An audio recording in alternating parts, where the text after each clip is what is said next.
नमस्कार, आप देख रहे हैं हॉट स्टॉक्स। मैं हूं पल्लवी। बाजार के लिए आज एक ऐतिहासिक दिन था। भारतीय बाजारों में रिकॉर्ड तेजी देखने को मिली। निफ्टी पहली बार 9400 के पार बंद हुआ। उम्मीद से बेहतर मॉनसून की खबरों में शानदार तेजी बनी और mid cap small cap index में भी नया रिकॉर्ड देखने को मिला।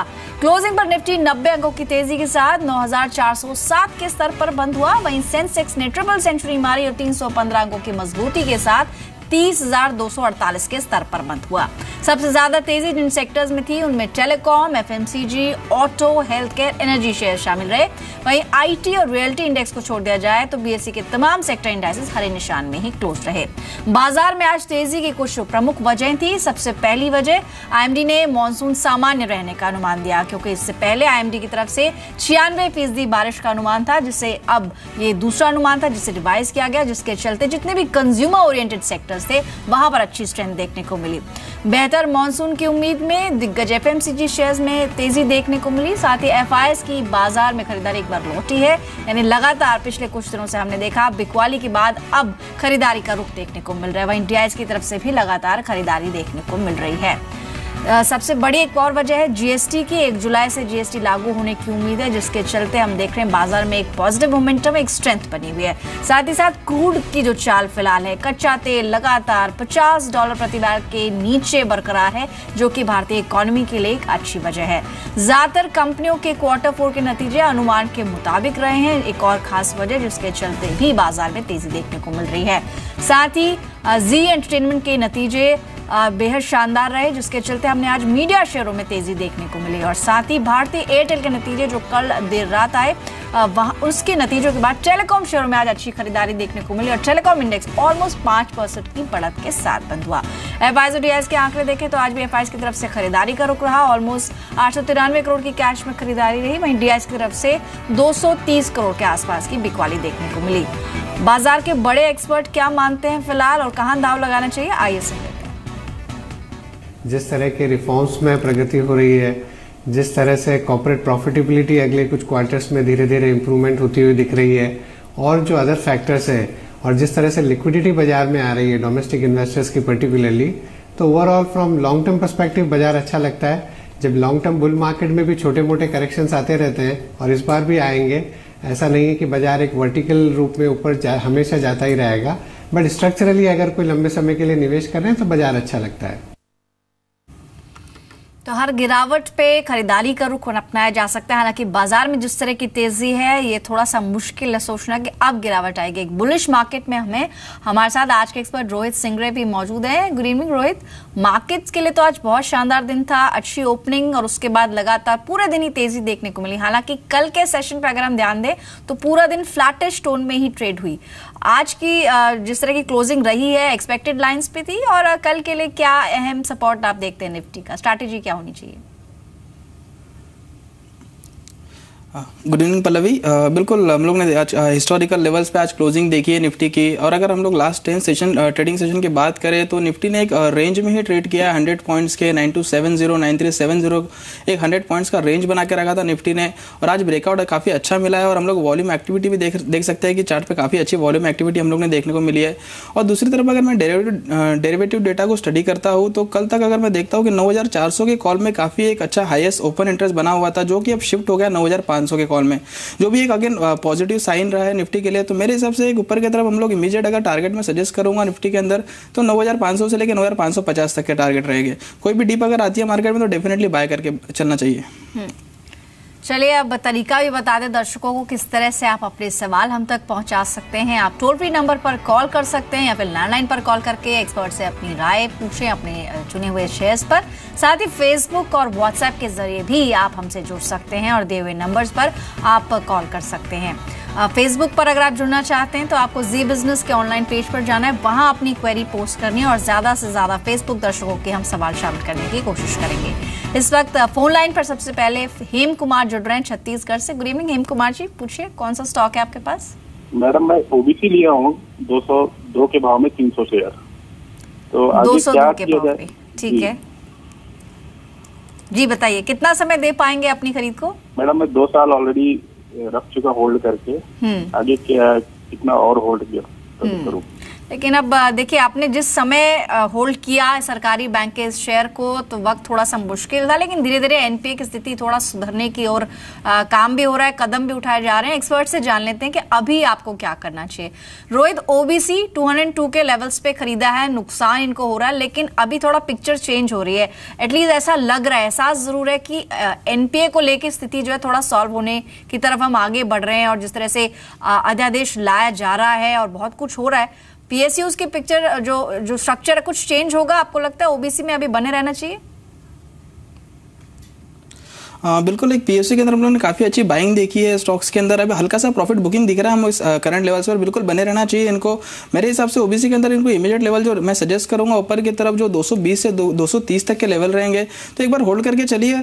और मैं इनको एक स्टॉप लॉस सजेस्ट करना चाहूँगा, अगर जो कि करीब करीब रहेगा 150 के करीब करीब, तो एक बार 150 रुपये अपना स्टॉप लॉस मेंटेन करके, और थोड़ा इनका लंबा नजरिया ऑलरेडी 2 साल से कह रहे हैं कि उन्होंने होल्ड किया है स्टॉक को, तो मेरे हिसाब से और होल्ड करना चाहिए। 220-230 तक के लेवल इनको इमीडिएट बेसिस पे देखने को मिलेंगे शॉर्ट रन में, और उसके ऊपर अगर स्टॉक निकलता है तो डेफिनेटली हम लोग एक फ्रेश बाइंग की तरफ वापस मुड़ते रहेंगे।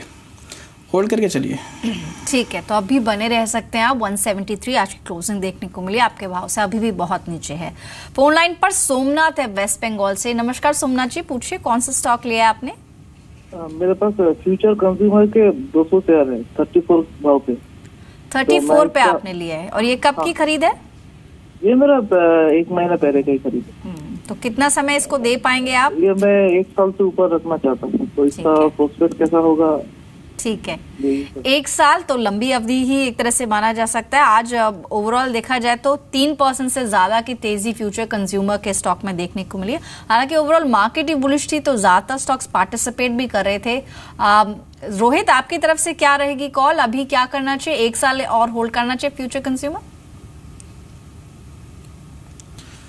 बिल्कुल, अगर हम लोग फ्यूचर कंज्यूमर की बात करें तो एक काफ़ी अच्छी रैली हम लोग ने स्टॉक में देखी है। अभी एक अगर मैं चार्ट पे स्टडी करता हूँ तो एक मुझे फ्लैग फॉर्मेशन जो कि एक बुलिश पैटर्न माना जाता है टेक्निकली, वो मुझे नजर आ रहा है। और इमीडिएट बेसिस पे अगर हम लोग देखें तो एक 34 रुपीज़ का ही एक स्ट्रॉन्ग रेजिस्टेंस बना के रखा है स्टॉक ने। अगर ये इसके ऊपर अगर स्टॉक निकल जाता है 34 रुपीज़ के ऊपर, तो डेफिनेटली एक इमीडिएट टारगेट जो रहेगा 36 रुपीज़ का रहेगा। और अगर 36 रुपये के ऊपर स्टॉक सस्टेन करता है तो 40 रुपये के टारगेट इसमें इंटैक्ट हो जाएंगे। तो डेफिनेटली एक होल्ड बनता है यहाँ से। एक 30 रुपीज़ का इनको स्टॉप लॉस में देना चाहूँगा यहाँ पे। एक 30 रुपीज़ का स्टॉप लॉस मेंटेन करके चले, और ऊपर की तरफ 40 रुपये के लिए होल्ड करके चले, अगर इनका 1 साल का नजरिया है तो। ठीक है, तो अभी आपको बने रहने की सलाह दी गई है। फेसबुक के जरिए भी कुछ दर्शक हमसे जुड़ रहे हैं और कुछ सवालों को भी शामिल करते हैं। फेसबुक पर हमें सवाल पूछा है शिव कुमार ने। डेल्टा कॉर्प के इनके पास 7700 शेयर्स यानी काफी क्वांटिटी रखी है। जो खरीद है 172 की है। इनकी खरीद से नीचे है 166 आज की क्लोजिंग देखने को मिली है। नुकसान इनको हो रहा है, क्या करना चाहिए डेल्टा कॉर्प में अभी रोहित? देखिए, हम डेल्टा को हम लोग ने पहले भी डिस्कस किया है स्टॉक। मैंने लास्ट टाइम भी बताया था कि इसमें 157 158 का एक काफ़ी स्ट्रॉन्ग सपोर्ट बना के रखा है। और वहीं से अगर हम लोग देखें तो वहीं से एक बाउंस बैक हम लोग को स्टॉक में देखने को मिला है। 166 की क्लोजिंग आई है, बिल्कुल होल्ड करके चल सकते हैं एक, बट इनको जो स्टॉप लॉस रहेगा अपना 155 के करीब मेंटेन करके चलना पड़ेगा। अगर वो ब्रेक कर जाता है तो स्टॉक वापस 140 रुपये तक गिरने की उम्मीद है। तो मेरे हिसाब से अगर ये बाउंस अगर कंटिन्यू होता है तो इनको एक 180 रुपये तक के इमीडिएट टारगेट देखने को मिलेंगे। अगर 180 के ऊपर अगर वापस स्टॉक निकलता है तो डेफिनेटली एक 210 से 215 रुपए तक के टारगेट देखने को मिलेंगे। तो मेरे हिसाब से इनको एक 155 का स्टॉप लॉस मेंटेन करके 180 या 210 रुपए के टारगेट के लिए होल्ड करना चाहिए। तो अभी बने रह सकते हैं, होल्ड ऑन करें डेल्टा कॉर्प के अंदर। समीर का सवाल है एमआरपीएल पर कि अभी फिलहाल इन लेवल्स पर क्या व्यू होना चाहिए। जिस तरह से कच्चे तेल की जो ट्रेंड है, जो इसमें कमजोरी देखने को मिल रही है, इन स्तरों पर एमआरपीएल कैसा लग रहा है आपको? 133 की आज की क्लोजिंग है, क्या करना चाहिए फिलहाल? क्या फ्रेश बाइंग करें अभी?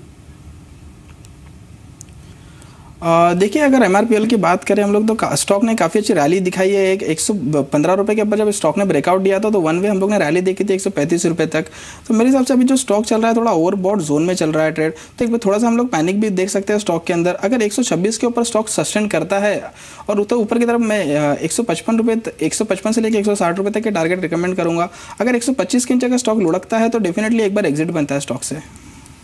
ठीक है, तो एमआरपीएल फिलहाल एग्जिट कर सकते हैं। श्याम जोशी का सवाल शामिल कर लेते हैं। अशोक लेलैंड पर 100 है इनके पास क्वांटिटी, जो कि खरीदा हुआ 82 के लेवल्स पे। अशोक लेलैंड क्या करना चाहिए फिलहाल?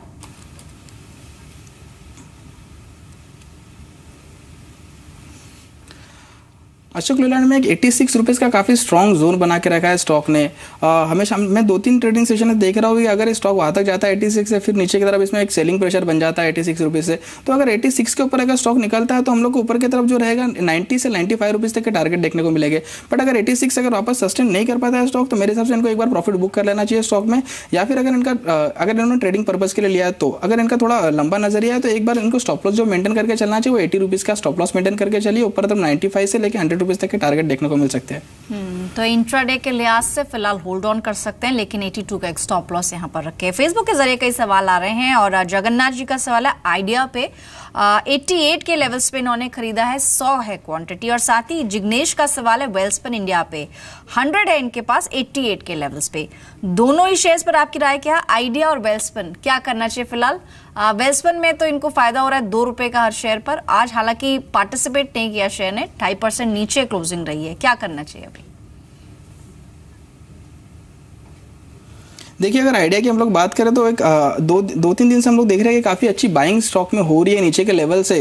तो मेरे हिसाब से वापस इनको एक ऊपर की तरफ अगर ट्रेडिंग पर्पज से लिया तो 92 रुपीज़ का एक टारगेट रखना चाहिए और वहाँ पे एक बार प्रॉफिट बुकिंग बनता है 92 रुपीज़ पे।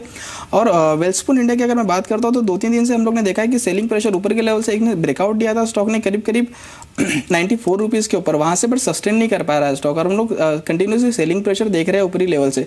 तो जो है बट एक स्ट्रॉन्ग सपोर्ट जो है वो 88 रुपीज़ के करीब काफ़ी एक अच्छा स्ट्रॉन्ग सपोर्ट है स्टॉक के अंदर। तो 88 रुपीज़ का स्टॉप लॉस मेंटेन करके चले, वापस ऊपर की तरफ जो टारगेट रहेगा 95 से लेकर 96 रुपीज़ तक के इमीडिएट टारगेट रहेंगे इनके।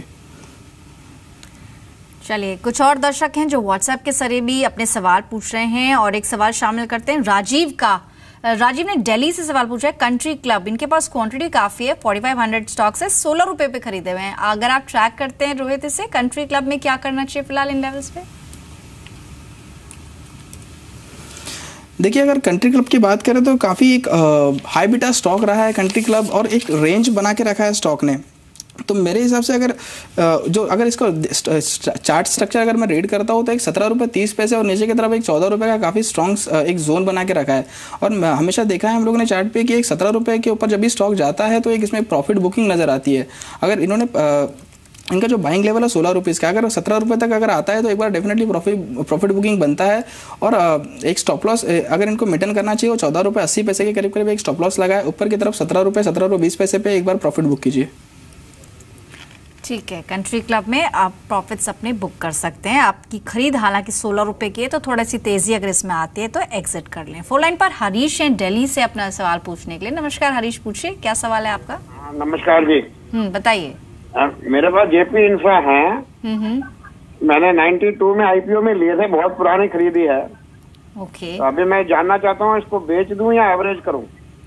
तो आपने जेपी समूह को लेकर जो खबरें आती रहती हैं, कंपनी में बहुत सारा कर्जा है, कुछ पेनल्टी भी लगती रहती है, वो सब आपने सुना? आप इतने समय से इसको होल्ड कर रहे हैं? मुझे मालूम है, मैंने फिर भी रखा हुआ है। ठीक है रोहित, जेपी इंफ्रा आईपीओ के समय की खरीद है, ऑलमोस्ट कह सकते हैं वेल्थ डिस्ट्रॉय हो चुकी है, 100 क्वांटिटी अभी भी होल्ड ऑन कर रहे हैं। कोई स्कोप आपको लगता है कोई टर्न अराउंड यहाँ से देखने को मिल सकता है? क्या करना चाहिए? इन्होंने स्टॉप लॉस तो शायद कोई लगाया नहीं, क्या करें अभी? बिल्कुल, पहले तो हरीश जी मैं आपको सजेस्ट करूंगा कि अपने जो भी आप ट्रेड लेते हो तो उसमें एक स्ट्रिक्ट स्टॉप लॉस मेंटेन करके चलिए, बिकॉज आपका जो भाव है काफ़ी ऊपर का 92 रुपीज़ का और अगर आज की क्लोजिंग देखें तो 14 रुपये की क्लोजिंग आई है। अगर करंट लेवल्स पे अगर मैं चार्ट रीड करता हूँ तो एक बॉटम फिनिशिंग मुझे दिख रहा है चार्ट के ऊपर, बट डेफिनेटली मैं इतना लंबे समय एज एन टारगेट के लिए मैं होल्ड नहीं कर पाऊंगा। मुझे मैक्सिमम 24 रुपीज़ तक के टारगेट स्टॉक के अंदर दिख रहे हैं मैक्स टू मैक्स। तो वहाँ पे अगर आता है तो डेफिनेटली एक बार आपको एग्जिट ही करना पड़ेगा। आपके जो लेवल है मुझे तो शायद अभी चार्ट पे फिलहाल दिख नहीं रहे हैं और टर्न अराउंड के लिए भी काफ़ी टाइम लगेगा। जो 24 रुपीज़ तक अगर आता है तो एक बार एग्जिट कीजिए। एवरेजिंग की सलाह तो मैं आपको दूंगा नहीं यहाँ पे, बिकॉज इससे भी अगर आपको इंफ्रा में रहने से तो दूसरे स्टॉक आप ले सकते हैं, बट जेपी इंफ्रा में एज ऑफ नाउ मैं आपको एवरेजिंग की सलाह नहीं दूंगा। ऑलराइट, इस वक्त फोन लाइन पर एनके मिश्रा हैं बेंगलुरु से सवाल पूछने के लिए। मिश्रा जी नमस्कार, पूछिए क्या जानना चाहते हैं? हाँ नमस्ते मैडम जी बताइए। मैंने कैम फाइन साइंस लिया हुआ है। किस भाव पे खरीदा आपने? 2 महीने हो गए मैडम। 2 महीने से आप होल्ड ऑन कर रहे हैं, नुकसान हो रहा है? 2-3 महीने और रख सकता हूँ, तो क्या उसमें राय है आपकी? ठीक है, कैमलिन फाइन साइंसेज बस 1.25% की तेजी के साथ आज क्लोजिंग रही है, 90 रुपए के ऊपर बंद हुआ है स्टॉक। क्या सलाह रहेगी रोहित आपकी? 1-2 महीना और होल्ड कर सकते हैं? कोई स्टॉप लॉस इनको सजेस्ट करेंगे क्या? देखिए, अगर कैम्पलिन फाइनेंस की हम लोग बात करें तो एक चार्ट में जो स्ट्रक्चर मुझे दिख रहा है, एक ब्रॉड रेंज में ट्रेड करता है स्टॉक हमेशा। एक 80 रुपीज़ से लेके एक ऊपर की तरफ 120 रुपीज़ का एक ब्रॉड रेंज बना के रखा है चार्ट ने। तो अगर देखिए, अब अगर अपने जो डिमांड जोन में चल रहा है स्टॉक, अगर यहाँ से अगर कोई भी बाउंस आता है ऊपर की तरफ तो एक 100 रुपीज़ के टारगेट इमीडिएट बेसिस पे मैं इनको सजेस्ट करूँगा।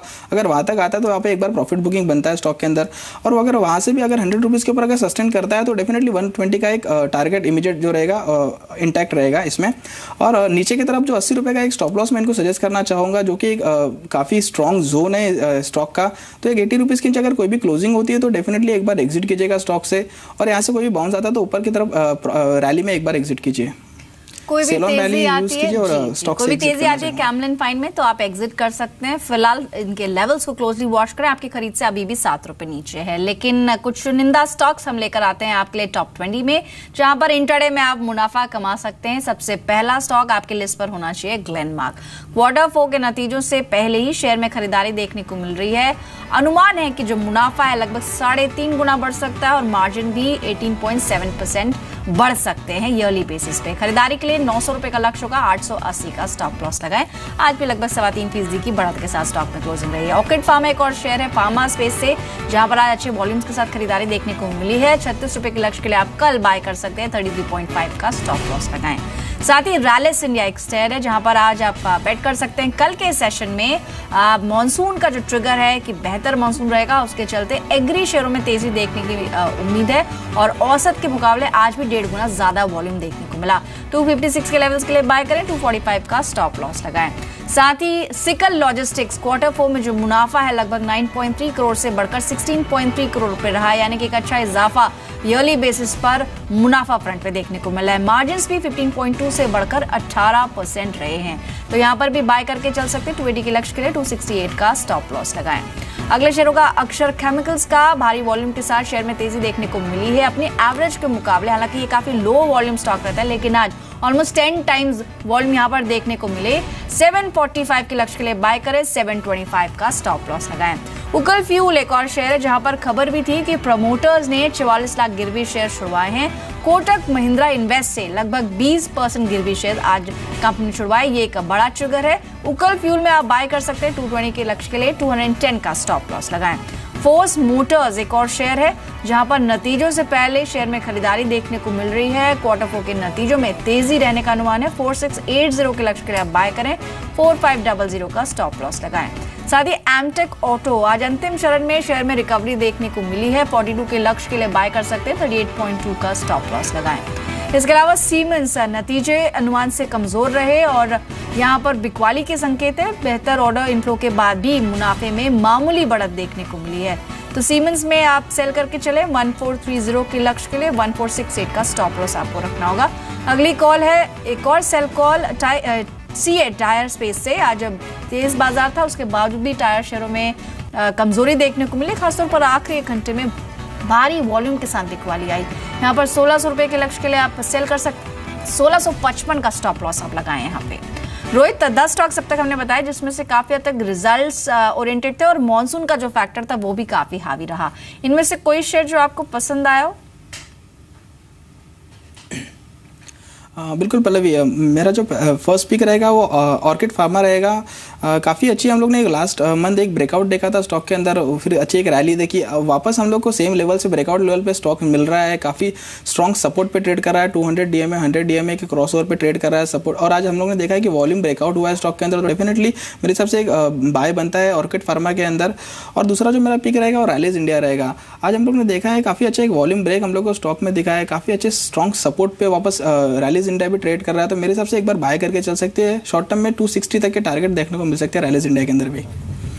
बाकी के 10 स्टॉक्स जान लेते हैं टॉप 20 में कौन से हैं। केसी इंटरनेशनल स्टॉक पर आप बाय कर सकते हैं। 19 मई को कंपनी के नतीजे आने हैं और उससे पहले ही तेजी यहां पर देखने को मिली। आज भी 7% की तेजी के साथ स्टॉक में क्लोजिंग रही। 3 दिनों में 76% की डिलीवरी वॉल्यूम्स स्टॉक में दिखाए हैं। कल भी उम्मीद है कि तेजी रह सकती है। 242 के लक्ष्य के लिए बाय करें, 235 का स्टॉप लॉस आपको इसमें रखना है। इसके अलावा बॉम्बे रेयन एक और शेयर है, जहां पर आप नजर बना के चलें। आखिरी मिनटों में शेयर में जोरदार उछाल देखने को मिला है। 148 के लक्ष्य के लिए बाय करें, 140 का स्टॉप लॉस लगाएं। बीएल कश्यप, रियल्टी शेयरों में भी अच्छी तेजी देखने को मिल रही है और पिछले 3 दिनों का अगर डिलीवरी वॉल्यूम देखें तो लगभग 48% रहा है। 33 के लक्ष्य के लिए कल बाय करें, 31 का स्टॉप लॉस लगाएं। इनफैक्ट 2011 के बाद सबसे ऊपरी स्तरों पर शेयर ने क्लोजिंग दी है और आज डेली चार्ट्स पर भी देखें तो एक ब्रेकआउट बीएल कश्यप ने दिया है, हालांकि क्लोजिंग 4% नीचे देखने को मिली है। दीपक नाइट्राइट, यहाँ पर एग्रो केमिकल शेयर में भी तेजी है, सामान्य से बेहतर मॉनसून का जो ट्रिगर है उसके चलते कल उछाल देखने को मिल सकता है। दीपक नाइट्राइट 144 के लक्ष्य के लिए बाय करें, 136 का स्टॉप लॉस लगाएं। अगला शेयर होगा मैरिको का। आईएमडी की रिपोर्ट के बाद एफएमसीजी शेयरों में खासतौर पर खरीदारी देखने को मिली है। 325 के लक्ष्य के लिए बाय करें, 313 का स्टॉप लॉस लगा सकते हैं। इसके अलावा बलरामपुर चीनी, ये एक और शेयर है जहां पर आप नजर बना के चलें। आज जो मई वायदा की खरीदारी के संकेत है उससे ये अनुमान है कि कल इसमें तेजी देखने को मिल सकती है। जून सीरीज में शॉर्ट कवरिंग शुरू हो गई है। जानकारों की राय में शेयर में खरीदारी करने की ही सलाह होगी।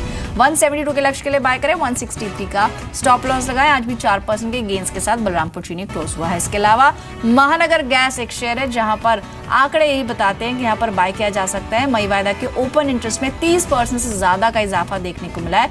1035 के लक्ष्य के लिए बाय करें, 1000 रुपए का स्टॉप लॉस आप इसमें लगाएं इंट्राडे के पर्सपेक्टिव से।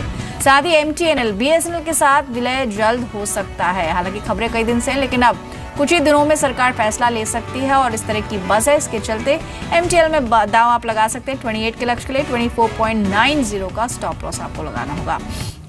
अगला शेयर है पावर ग्रिड का। आज पावर शेयरों में भी अच्छी तेजी देखने को मिली है। सरकार बड़ी योजनाओं की घोषणा करने वाली है और मई जून में दोनों वायदा में ताजा खरीदारी देखने को मिली है। यहाँ पर 220 के लक्ष्य के लिए बाय करें, 208 का स्टॉप लॉस लगाएं। आखिरी शेयर टॉप 20 में होगा अमर राजा बैटरीज का। ऑटो से जुड़ी कंपनियों में ताजा खरीदारी के संकेत हैं। शेयर ने 900 रुपए के अहम स्तर को आज पार कर लिया है। 920 के लक्ष्य कल अचीव होते दिख रहे हैं। 895 का आपको स्टॉप लॉस लगना होगा। ये इंट्राडे के लिए कॉल है, इसलिए अपने स्टॉप लॉसेज आप जरूर मेंटेन करें। रोहित, इनमें से किसी शेयर पर आपका कमेंट? या पल्लवी, बिल्कुल केसी इंटरनेशनल जो काफ़ी अच्छा स्टॉक, मुझे चार्ट यहाँ पे पैटर्न दिख रहा है। आज 52 वीक हाई पे क्लोजिंग हुई है। फ्रेश ब्रेकआउट स्टॉक ने देखने को मिला है, प्लस वॉल्यूम ब्रेकआउट हम लोग ने स्टॉक में देखा है। तो डेफिनेटली ऐसे एक बार बाय करके चल सकते हैं केसी इंटरनेशनल में। और दूसरा पिक जो रहेगा मेरा बलरामपुर चीनी रहेगा। शुगर स्टॉक्स में हमने देखा है काफ़ी अच्छी रैली देखने को मिली है हमें। और बलरामपुर चीनी ने भी एक स्मॉल रेंज ब्रेकआउट दिया है विद वॉल्यूम। तो मेरे हिसाब से बलरामपुर चीनी भी एक very good will be pick. And the next stock will be Amara Raja battery. एक हम लोग ने शॉर्ट टर्म पे अगर देखे तो शॉर्ट टर्म टाइम फ्रेम पे अगर मैं देखता हूँ तो एक डबल बॉटम ब्रेकआउट मुझे दिख रहा है अमर राजा बैटरी पे, प्लस वॉल्यूम ब्रेकआउट है। तो मेरे हिसाब से अमर राजा बैटरी भी एक काफ़ी अच्छा पिक हो सकता है। तो 3 कॉल मैं रिकमेंड करूँगा यहाँ पे। ऑलराइट, साथ ही नतीजे भी आने हैं कुछ बड़ी कंपनियों के कल। HCL टेक और एशियन पेंट्स, इस पर नजर बनी रहेगी। एक बार देख लेते हैं कि जी बिजनेस का अनुमान क्या कहता है। HCL टेक आज तो दबाव के साथ ही क्लोजिंग रही है, ऑलमोस्ट 843 के लेवल्स पे। यहाँ पर अन्य आय में कमी से मुनाफे पर थोड़ा प्रेशर दिख सकता है Q4 में। क्रॉस करेंसी से जो डॉलर आय है उसमें बढ़त देखने को मिल सकती है। डॉलर आय में 0.5% तक का सहारा जरूर मिल सकता है, सपोर्ट मिल सकता है, लेकिन इस तिमाही में डॉलर के मुकाबले रुपया ऑलमोस्ट 2% तक मजबूत हुआ है। इसका जो इम्पैक्ट है वो जरूर नतीजों पर देखने को मिलेगा। रुपए में मजबूती से जो एबिट मार्जिन है उसमें 0.3% की कमी रह सकता है, ये जी बिजनेस का अनुमान कहता है। जहां तक की गाइडेंस की बात है तो FY17 में मार्जिन गाइडेंस कंपनी 19.5 से 20.5% के बीच में दी थी। अब देखना होगा कि किस तरह की कमेंट्री आती है। आज तो क्लोजिंग प्रेशर में हुई है, लेकिन कल ओपनिंग कैसी रह सकती है रोहित? HCL टेक और नतीजों का कुछ इम्पैक्ट देख रहे हैं आप? देखिए, अगर HCL टेक की बात करें, अगर मैं इसका चार्ट रीड करता हूँ तो एक बाइंग मुझे स्टॉक में दिख रही है नीचे के लेवल से। एक 200 DMA पे जो इसका 800 रुपये के करीब 200 DMA टेक्निकली काफ़ी स्ट्रॉन्ग सपोर्ट माना जाता है। वहाँ से एक बार मुझे काफ़ी अच्छा बाइंग दिखी थी स्टॉक के अंदर। वहाँ से हम लोग ने बाउंस भी देखा है। 843 की क्लोजिंग आ जाइए, मेरे हिसाब से कंटिन्यू रहेगा। और ऊपर की तरफ अगर बाइंग कंटिन्यू रहती है तो 872 875 तक के टारगेट रहेंगे ऊपर की तरफ। ओवरऑल मेरा as an stance would be on the buying side, यानी कल HCL टेक में बाय करके चला जा सकता है। शुक्रिया रोहित, आपका समय निकाला और बात की। फिलहाल इतने शेयर्स पर बातचीत हो पाएगी। कोई डिस्क्लोजर आपकी तरफ से? जो भी स्टॉक हम लोगों ने डिस्कस किए हम क्लाइंट्स को सजेस्ट किया होता है, बट कोई पर्सनली इंटरेस्ट नहीं है। Thanks a lot Rohit. फिलहाल हॉट स्टॉक्स में इतना है, कल फिर लौटेंगे, दिन भर का हाल आपको बताएंगे और टॉप 20 स्टॉक्स। नमस्कार।